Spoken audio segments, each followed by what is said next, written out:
et bienvenue dans une nouvelle activité destinée aux élèves de première année bac. Aujourd'hui, on va voir un exercice qui porte sur les figures de style. La consigne est la suivante. Dites de quelle figure de style s'agit-il dans les énoncés suivants. Cette fille est belle comme une fleur. 2. Sa figure est une pomme rouge. 3. 2 sur 20, très bonne note, continuez comme ça. 4. C'était une chaleur froide. 5. J'ai attendu des siècles ton arrivée. 6. Bicêtre chantait, dansait, fêtait quelque chose. 7. Elle dort jour et nuit à cause de sa maladie.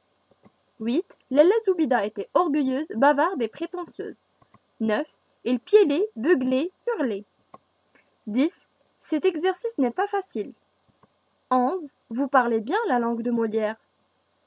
12. Cet homme est vraiment courageux, cet homme est fort. 13. Le soleil aussi attendait Nada. À la correction, je vous conseille de prendre un peu de temps et de réfléchir à l'exercice.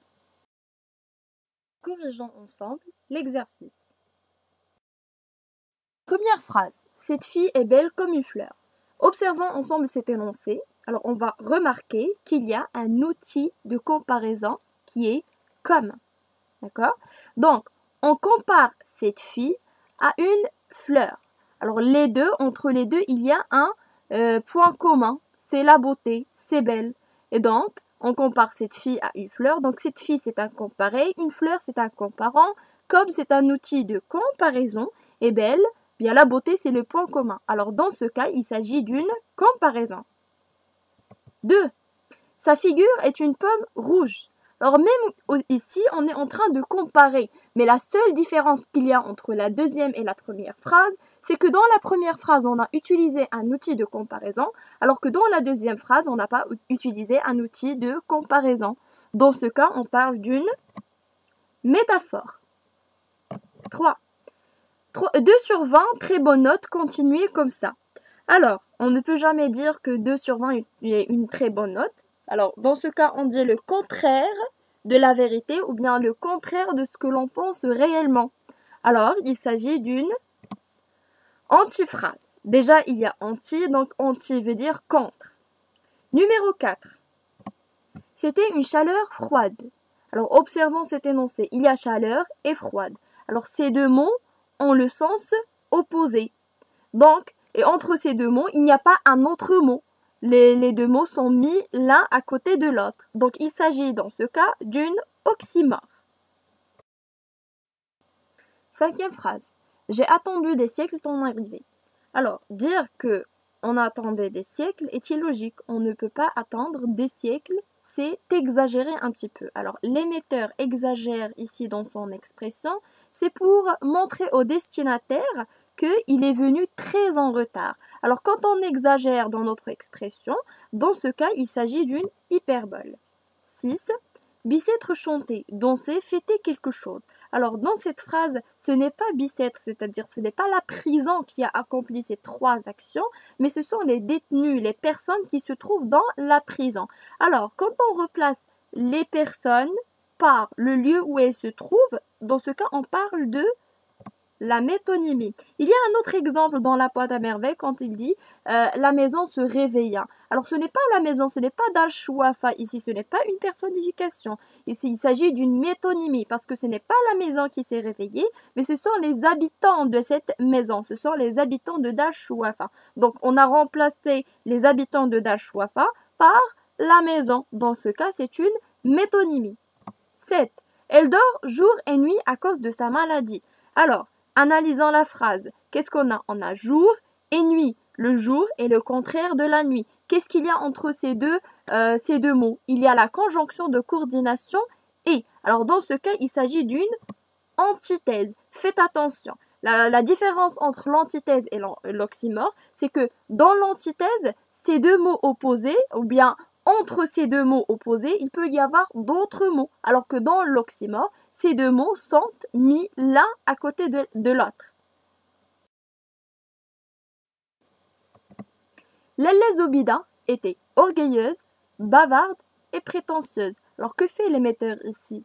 Il est en train d'énumérer, c'est-à-dire Lalla Zoubida était tout d'abord orgueilleuse, deuxièmement bavarde, troisièmement prétentieuse. Donc dans ce cas, il s'agit d'une énumération. 9. Elle piailait, beuglait, hurlait. Que veut dire piailler? Piailler, c'est pousser un petit cri. Beugler, c'est crier plus fort. Et hurler, c'est crier encore plus fort. Donc, dans ce cas, on est en train, ou bien le volume augmente. Donc, c'est une gradation. Il faut toujours mentionner si la gradation est croissante ou bien décroissante. Alors, dans ce cas, c'est une gradation croissante. Cet exercice n'est pas facile. Alors, au lieu de dire tout simplement cet exercice est difficile, on a procédé par une négation. Donc, cet exercice n'est pas facile. Donc, il s'agit dans ce cas d'une litote. 11. Vous parlez bien la langue de Molière. Alors, la langue de Molière, quand on dit la langue de Molière, on entend par cela la langue française. Par exemple, pour dire l'anglais, on dit la langue de Shakespeare. Pour dire l'espagnol, on dit la langue de Cervantes, etc. Alors, vous parlez bien la langue de Molière. On pourrait dire vous parlez bien le français et comme ça, on va utiliser seulement un mot. Mais ici, on a utilisé toute une expression au lieu d'utiliser un seul mot. Donc, dans ce cas, il s'agit d'une périphrase. Alors, la périphrase, c'est quand on remplace un mot par toute une expression. Par exemple, au lieu de dire tout simplement Casablanca, on va dire la capitale économique du Maroc.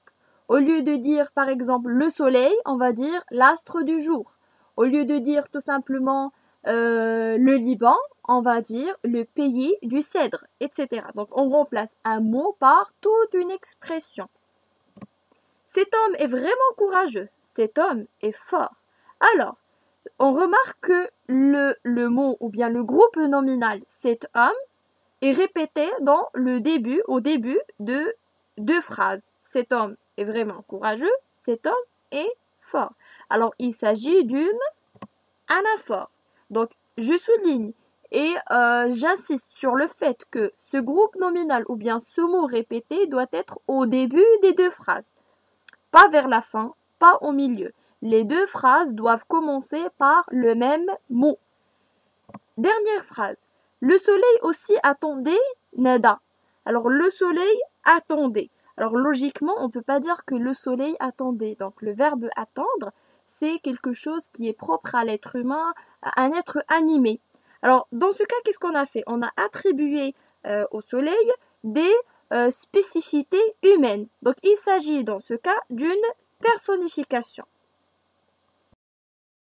Merci pour votre attention et à bientôt.